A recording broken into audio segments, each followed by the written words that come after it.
আমাৰ নতুন চৰকাৰৰ যি 10 জুন তাৰিখে যি বাজেট আমাৰ উত্থাপন কৰিছিল, এই বাজেটৰ ওপৰত আমাৰ মাননীয় ব্ৰহ্মপুৰ সমষ্টি বিধায়ক ডাঙৰীয়াই আজি আমি কলিয়াবৰ জিলাৰ এখন সংবাদমেল আপোনালোকক নিমন্ত্ৰণ কৰি আনিছোঁ আৰু এই বাজেটৰ ওপৰত আমাৰ মাননীয় বিধায়ক মহোদয় আপোনালোকৰ আগত বক্তব্য আগবঢ়াব।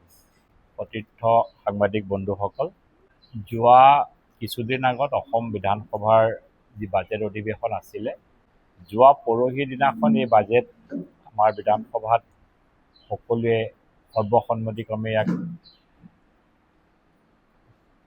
পাছ কৰিলে।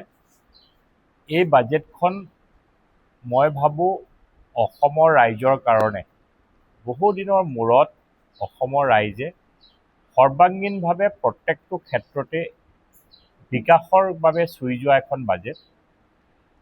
শিক্ষা ক্ষেত্ৰত সৰ্বাধিক গুৰুত্ব আৰোপ কৰা হৈছে, কৃষি ক্ষেত্ৰত গুৰুত্ব আৰোপ কৰা হৈছে, স্বাস্থ্য ক্ষেত্ৰত গুৰুত্ব আৰোপ কৰা হৈছে। তাৰ উপৰিও বহুখিনি ফ্লেগশ্বিপ প্ৰগ্ৰেম এই বাজেটখনত এইবাৰ অন্তৰ্ভুক্ত কৰা হৈছে। মই অসমৰ মাননীয় মুখ্যমন্ত্ৰী হিমন্ত বিশ্ব শৰ্মা ডাঙৰীয়াক, বিত্তমন্ত্ৰী জয়ন্ত মল্ল বৰুৱা ডাঙৰীয়াক ধন্যবাদ জ্ঞাপন কৰিছোঁ যে অসমে এইবাৰ যিখন বাজেট ৰাইজে পাইছে, এই বাজেটখনত শিক্ষাৰ ইনফ্ৰাষ্ট্ৰাকচাৰৰ ক্ষেত্ৰত চবতকৈ হায়েষ্ট বাজেট এইবাৰ দিছে। বহুখিনি স্কুলত নতুনকৈ ইনফ্ৰাষ্ট্ৰাকচাৰ বনাবৰ কাৰণে এইবাৰ বাজেটত অন্তৰ্ভুক্ত কৰা হৈছে। তাৰ উপৰিও স্বাস্থ্য ক্ষেত্ৰতো বহুতো কৰিবৰ কাৰণে, ইনফ্ৰাষ্ট্ৰাকচাৰৰ ক্ষেত্ৰত সলনি কৰিবৰ কাৰণে এই বাজেটত প্ৰভিজন ৰখা হৈছে। সকলোতকৈ ডাঙৰ ব্ৰহ্মপুৰ সমষ্টিৰ বিধায়ক হিচাপে মোৰ কাৰণে অতিকে গুৰুত্বপূৰ্ণ দিশটো বাজেটত আছিলে যে কৃষি আৰু জলসিঞ্চন। আৰু কৃষি আৰু জলসিঞ্চন দুয়োটা বিভাগক যিহেতু এইবাৰ মন্ত্ৰীসভাত একোজন মন্ত্ৰীকে দুয়োটা বিভাগ দিছে আৰু দুয়োটা বিভাগ ইণ্টাৰ ৰিলেটেড, কাৰণ জলসিঞ্চন অবিহনে কৃষি কৰিব নোৱাৰে আৰু কৃষিত জলসিঞ্চনৰ প্ৰয়োজন। মন্ত্ৰীজন একেজন হোৱাৰ কাৰণে আৰু দুয়োটা শিতান একেলগ কৰি এইবাৰ বাজেটত মূলধন যি কেপিটেল ইনভেষ্টমেণ্ট, সেই ইনভেষ্টমেণ্টটো তাত এইবাৰ দেখুওৱা হৈছে। মই ভাবোঁ অসমত জলসিঞ্চনৰ ক্ষেত্ৰত এইবাৰ এক্সটাৰ্নেলি এডেড প্ৰজেক্ট মুখ্যমন্ত্ৰী ডাঙৰীয়াই ঘোষণা কৰিছে আৰু জলসিঞ্চন বৰ্তমান যিমান জলসিঞ্চন অসমৰ কৃষিভূমিত হৈছে সেইটো অতিকে নগণ্য। অসমত প্ৰায় ২৭ লাখ হেক্টৰ ভূমিত জলসিঞ্চন হ'ব লাগে আৰু বৰ্তমান জলসিঞ্চনৰ প্ৰভাৱ সেই হিচাপে নাই। সেইকাৰণে জলসিঞ্চন অবিহনে অসমত কৃষি কৰাটো, আমি মাত্ৰ এবাৰেই খেতি কৰোঁ আৰু ধানৰ খেতি কৰোঁ। এইবাৰ কৃষিমন্ত্ৰীগৰাকীয়ে ধানতকৈও বেছি হৰ্টিকালচাৰ, ফ্লৰিকালচাৰৰ ওপৰত বেছিকৈ গুৰুত্ব দিছে। মই ভাবোঁ হৰ্টিকালচাৰ ক্ৰপসমূহৰ ওপৰত গুৰুত্ব দিয়াৰ কাৰণে কৃষকসকল লাভান্বিত হ'ব। আৰু অসমৰ বহুখিনি পথাৰ আছে, পাহাৰীয়া অঞ্চলৰ নিম্নগামী পথাৰ আছে, য'ত জলসিঞ্চনৰ অভাৱত মানুহে খেতি কৰিব নোৱাৰে। মই ভাবোঁ এইবাৰ বাজেটৰ সকলোতকৈ ডাঙৰ লক্ষ্য হ'ল কৃষি আৰু জলসিঞ্চন। ইয়াৰ উপৰিও গুৱাহাটীত এখন এৰ'চিটি নিৰ্মাণ কৰাৰ কাৰণে চৰকাৰে এইবাৰ পদক্ষেপ লৈছে, যিখন এৰ'চিটি নিৰ্মাণৰ দ্বাৰা মই ভাবোঁ গুৱাহাটীৰ এক মানচিত্ৰ, ভাৰতবৰ্ষৰ যি মানচিত্ৰলৈ যাব, ভাৰতবৰ্ষৰ যি পৰ্যটন মানচিত্ৰত গুৱাহাটী এখন ভাল এটা, তাত সুকীয়াভাৱে এটা স্থান গুৱাহাটীয়ে দখল কৰিব। মই ভাবোঁ গুৱাহাটীত আৰ্বান ইনফ্ৰাষ্ট্ৰাকচাৰ যিমান ডেভেলপ হ'ব সিমানেই টুৰিজিমৰ ইয়ালৈ বব আৰু আৰ্বান ইনফ্ৰাষ্ট্ৰাকচাৰৰ ওপৰত মানুহৰ এমপ্লয়মেণ্টৰো জৰুৰত থাকে, কাৰণ এমপ্লয়মেণ্ট জেনেৰেট কৰিবৰ কাৰণে অসমত মাত্ৰ অকল গুৱাহাটীখনেই বহুতখিনি এমপ্লয়মেণ্ট জেনেৰেট গোটেই অসমত কৰিছে। মই ভাবোঁ অসমৰ ভৱিষ্যত যুৱ প্ৰজন্মৰ কাৰণে এমপ্লয়মেণ্ট জেনেৰেশ্যনৰ কাৰণেও এৰ'চিটিখন যিখন বনাবলৈ গৈ আছে, এৰ'চিটিয়ে এটা ডাঙৰ দীৰ্ঘম্যাদী এটা প্ৰভাৱ পেলাব। ইয়াৰ উপৰিও নিবনুৱা সমস্যাৰ ওপৰত এইবাৰ আমাৰ চৰকাৰখনে এই বাজেটখনত অতিকে গুৰুত্ব দিছে। প্ৰায় ২ লাখ নিবনুৱা যুৱক যুৱতীক এইবাৰ চাকৰি দিয়াৰ যি প্ৰয়াস আৰম্ভ কৰিছে, যোৱাবাৰ ৫ বছৰত মুখ্যমন্ত্ৰী ডাঙৰীয়াই 1 লাখ চাকৰি দিম বুলি কৈছিলে, যিটো আমাৰ সকলোৱে এইটো অবান্তৰ বুলি ভাবিছিলে। কিন্তু 5 বছৰ শেষ হওঁতে প্ৰায় 1,65,000 লোকে ইয়াত চাকৰি পাবলৈ সমৰ্থ হৈছিলে। এইবাৰ মুখ্যমন্ত্ৰী ডাঙৰীয়াৰ যি প্ৰচেষ্টা, 2 লাখ যুৱক যুৱতীক এইবাৰ চাকৰি দিয়াৰ কথা কৈছে।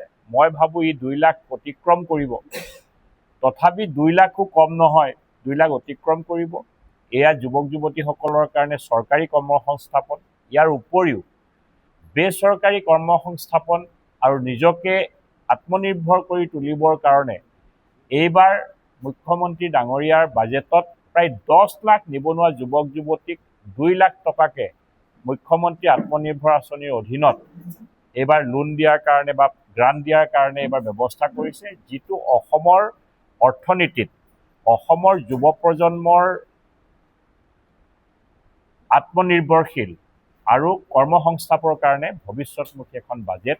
মই ভাবোঁ অসমৰ ৰাইজে বহুদিনৰ পাছত আমি যদি ভালকৈ কাম কৰি যাওঁ, এটা সময় আহিব অসমখন আমি উন্নয়নমুখী ৰাজ্যৰ ভিতৰত এখন ৰাজ্য হিচাপে পৰিগণিত হ'ব। ধন্যবাদ।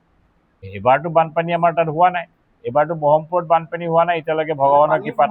আৰু নহওক বুলি ভগৱানক প্ৰাৰ্থনাও কৰিছোঁ যেন নহওক, কাৰণ বানৰ দুৰ্দশা দেখি মনটো বেয়া লাগিছে। কামপুৰীয়া ৰাইজে সদায় বানেই পাই আহিছে। যোৱা 5টা বছৰত কষ্ট কৰিছোঁ যে দিনে ৰাতিয়ে যে বানপানীটো ৰোধ কৰিব পৰা যায়, এতিয়ালৈকে হোৱা নাই। আৰু অলপ কাম বাকী আছে, এইখিনি কাম হ'লেও আমাৰ বানপানীটো ৰোধ হৈ যাব। আৰু বাকী জলসিঞ্চনৰ ক্ষেত্ৰত আমি যি দেখা পাইছোঁ, আগতে ইমান জলসিঞ্চনৰ যিখিনি ব্যৱস্থা আছিলে, সম্পূৰ্ণভাৱে জলসিঞ্চন ব্যৱস্থাখিনি ৰাইজে পোৱা নাছিলে। আৰু আমাৰ কেইবাটাও কপিলীৰ ওপৰতো কেইবাটাও স্কিম আছিলে, যিবিলাকত লিফ্টৰ কাৰণে পাম্প বেয়া হৈ আছে, বহুতকেইটা অবচল হৈ আছে। জলসিঞ্চন মন্ত্ৰী ডাঙৰীয়াই দায়িত্ব লোৱা 1-1.5 মাহ হৈছে।